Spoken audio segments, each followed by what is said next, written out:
ঢাকাই সিনেমার আলোচিত সমালোচিত নায়িকা নুসরাত ফারিয়া ঢাকার হযরত শাহজালাল বিমানবন্দর থেকে রোববার দুপুরে এই অভিনেত্রীকে গ্রেফতার করা হয়। নুসরাত ফারিয়া একটি ছবি করেছিলেন আমাদের প্রাক্তন প্রধানমন্ত্রী শেখ হাসিনার অভিনয়ের মাধ্যমে। উনি দেশে বিদেশের একটা সুনাম অর্জন করেছিলেন। এই সময়ের জনপ্রিয় অভিনেত্রী নুসরাত ফারিয়াকে আটকের পর জুলাই আন্দোলনে হত্যা চেষ্টার মামলায় গ্রেফতার দেখানো হয়েছে। উনি একটি ছবি করেছিলেন আমাদের প্রাক্তন প্রধানমন্ত্রী শেখ হাসিনার, সেই কারণে এই মামলায় সম্পৃক্ত করা হয়েছে।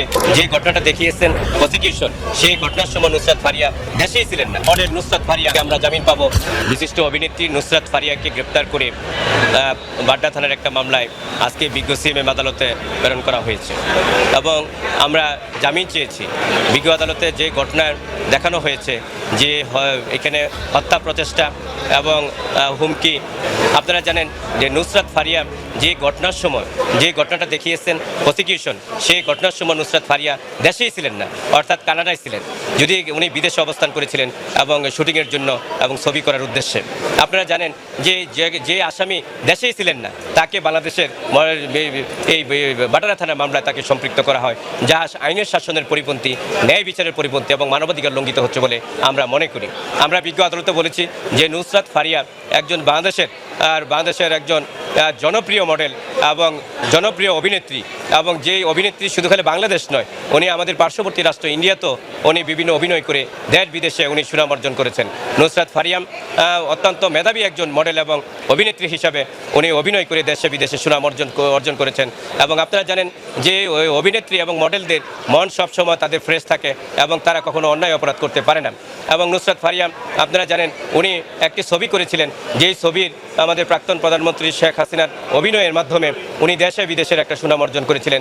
আমার মনে হয় সেই কারণেই এই মামলায় সম্পৃক্ত করা হয়েছে, উদ্দেশ্য প্রণোদিতভাবে হয়রানি করার উদ্দেশ্যে, এবং এই ঘটনার সাথে উনি কখনোই সম্পৃক্ত হতে পারেন না।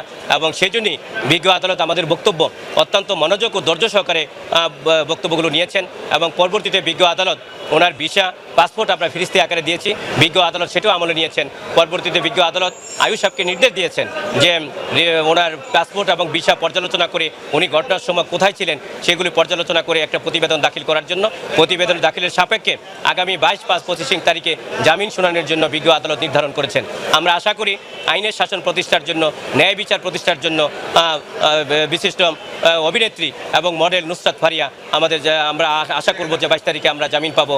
তাহলে আইন আদালতের প্রতি মানুষের আস্থা বাড়বে, বিশ্বাস বাড়বে, আইনের শাসন প্রতিষ্ঠিত হবে। আমরা আদালতে বলেছি যে উনি একটি বাংলাদেশের স্বনামধন্য নায়িকা, উনি দেশে এবং বিদেশে শি ইজ ফেমাস, এবং তার সাথে কোনো রাজনৈতিক দলের কোনো সম্পৃক্ততা বা সদস্য উনি ছিলেন না। গুরুত্বপূর্ণ কথা হচ্ছে যে আমার মক্কেল উনি দেশেই ছিলেন না, এবং তার ফেসবুকে আপনি যদি দেখবেন সপক্ষে বেশ কিছু পোস্ট আছে এই বিপ্লবের সপক্ষে। এই সবকিছু মিলে আমরা আশা প্রার্থী যে সামনের হিয়ারিংয়ে কোর্ট আমাদের দিকে সহায় হবে। সরকার পক্ষ বলেছে উনি পালিয়ে যেতে চেয়েছেন। আপনি যদি দেখেন জুলাই থেকে এই পর্যন্ত 3-4 বার উনি দেশের বাইরে ট্রিটমেন্টের জন্য, শুটিংয়ের জন্য যে আবার চলে এসেছেন, তার কিন্তু পালানোর কোনো ইন্টেনশন বা মোডাস অপারেন্ডি নেই। রিপোর্টের পরে 22 তারিখে আবার আদালত বসবে। ঢাকাই সিনেমার আলোচিত সমালোচিত নায়িকা নুসরাত ফারিয়া জুলাই আন্দোলনে, ছাত্র আন্দোলনের বিপক্ষে থেকে এতদিন বিদেশে আত্মগোপনে ছিলেন এই নায়িকা। এমনকি মুজিব সিনেমায় শেখ হাসিনার চরিত্রে অভিনয় করে এবং প্রত্যেক মেয়ের মাঝে একটি করে হাসিনা আছে এমন মন্তব্য করে সে সময় তীব্র জনরোষে পড়েছিলেন এই নায়িকা। এবার এই বিতর্কিত নায়িকাকে গ্রেফতার করেছে পুলিশ। ঢাকার হযরত শাহজালাল বিমানবন্দর থেকে রোববার দুপুরে এই অভিনেত্রীকে গ্রেফতার করা হয়। ইমিগ্রেশন পুলিশ সূত্র জানিয়েছে থাইল্যান্ডে যাওয়ার সময় তাকে গ্রেফতার করা হয়েছে। গ্রেফতারের পর বিমানবন্দরে প্রাথমিক জিজ্ঞাসাবাদ শেষে তাকে ভাটারা থানায় হস্তান্তর করা হয়। পরে থানা থেকে তাকে ঢাকা মহানগর গোয়েন্দা পুলিশের ডিবি কার্যালয়ে পাঠিয়ে দেওয়া হয়েছে। জুলাই আগস্টে ছাত্র জনতার বিরুদ্ধে অবস্থান নেন ঢালিউডের এই অভিনেত্রী। শিক্ষার্থীদের ন্যায্য দাবির আন্দোলনকে ভিন্ন দিকে প্রবাহিত করা নিয়েও তার বিরুদ্ধে রয়েছে একাধিক অভিযোগ। এসব অভিযোগের কারণেই হয়তো এতদিন আত্মগোপনে ছিলেন নুসরাত ফারিয়া। তবে নুসরাত ফারিয়ার বিরুদ্ধে সবচেয়ে বড় অভিযোগ হলো তার বিরুদ্ধে রাজধানীর ভাটারা থানায় একটি হত্যা চেষ্টা মামলা রয়েছে। বৈষম্য বিরোধী আন্দোলন চলাকালীন এই মামলাটি দায়ের করা হয়। এই মামলায় তাকে বৈষম্য বিরোধী আন্দোলনের বিপক্ষে অবস্থান নিয়ে আওয়ামী লীগের অর্থের যোগানদাতা হিসেবে আসামি করা হয়েছে। আর সেই কারণেই বিমানবন্দর থেকে তাকে গ্রেফতারের পর ভাটারা থানায় হস্তান্তর করা হয়। তবে ডিবি কার্যালয়ে জিজ্ঞাসাবাদের পরে জানা যাবে কতদিন আটক থাকবেন অভিনেত্রী নুসরাত ফারিয়া। ঢাকাই সিনেমার এই সময়ের জনপ্রিয় অভিনেত্রী নুসরাত ফারিয়াকে আটকের পর জুলাই আন্দোলনে হত্যা চেষ্টার মামলায় গ্রেফতার দেখানো হয়েছে। রোববার থাইল্যান্ড যাওয়ার সময় রাজধানীর হযরত শাহজালাল আন্তর্জাতিক বিমানবন্দর থেকে তাকে আটক করা হয়। পরে তাকে গ্রেফতার দেখিয়ে নেওয়া হয় মিন্টো রোডের ঢাকা মহানগর গোয়েন্দা পুলিশ ডিবি কার্যালয়ে। সেখান থেকে সোমবার সকালে তাকে তোলা হবে আদালতে। এদিকে নুসরাত ফারিয়ার গ্রেফতার ও মামলার যৌক্তিকতা নিয়ে প্রশ্ন তুলেছেন জাতীয় নাগরিক পার্টির কেন্দ্রীয় সংগঠক এবং শৃঙ্খলা কমিটির সাবেক সদস্য আরমান হোসাইন। 18 মে বিকেলে সামাজিক যোগাযোগ মাধ্যম ফেসবুকে এক পোস্টে তিনি এ প্রশ্ন তোলেন। এনসিপির এই নেতা লিখেন, নায়িকা নুসরাত ফারিয়াকে গ্রেপ্তার করার আদৌ কোনো যৌক্তিকতা আছে?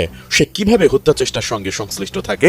বিটিভির জন্য তারকাদের মায়াকান্নার সমাবেশেও নুসরাত ফারিয়া ছিলেন না। এরকম অযৌক্তিক মামলার ভিত্তিতে নুসরাতকে গ্রেফতার করা পুরো বিচার প্রক্রিয়াকে প্রশ্নবিদ্ধ করবে। মোনালিসা হেভি ফ্লো 15 পিস প্যাকেটের সাথে 8 পিসের একটি প্যাকেট একদম ফ্রি।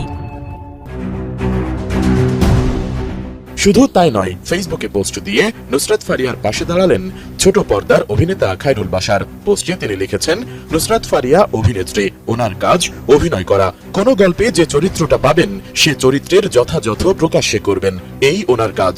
আমার ধারণা উনি রাজনীতি সচেতন না এবং উনি কোনো রাজনীতি করেনও না, এমনকি বিটিভিতে গিয়ে মায়া কান্নাও করেন নাই। তাহলে একটা সিনেমার অভিনয় করাকে কেন্দ্র করে কেন এই হেনস্থা?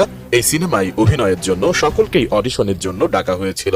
অনেকেই অডিশন দিয়েছেন, যারা অডিশন দিয়ে সিলেক্টেড হয়েছেন তারাই অভিনয় করেছেন। পোস্টে নুসরাত ফারিয়ার সঙ্গে অন্যায় হচ্ছে দাবি করে খায়রুল বাশার লিখেন, এটা সিম্পল, এখানে কেউ রাজনীতি করতে যাননি। অভিনেত্রী হিসেবে একটা সিনেমায় অভিনয় করা কোনো ক্রাইম না। নুসরাত ফারিয়ার সাথে অন্যায় হচ্ছে। বর্তমান সরকার যদি শিল্পীদের কোনো রাষ্ট্রীয় আয়োজনে ডাকেন, এক্ষেত্রে শিল্পীদের করণীয় কি হবে? এই সরকার পরবর্তীতে অন্য সরকার তাদের হেনস্থা করবে এই মেনে হুকুমের দাস হবে, নাকি শিল্পীরা কখনোই কোনো সরকার কর্তৃক রাষ্ট্রীয় আয়োজনের অংশ হবে না?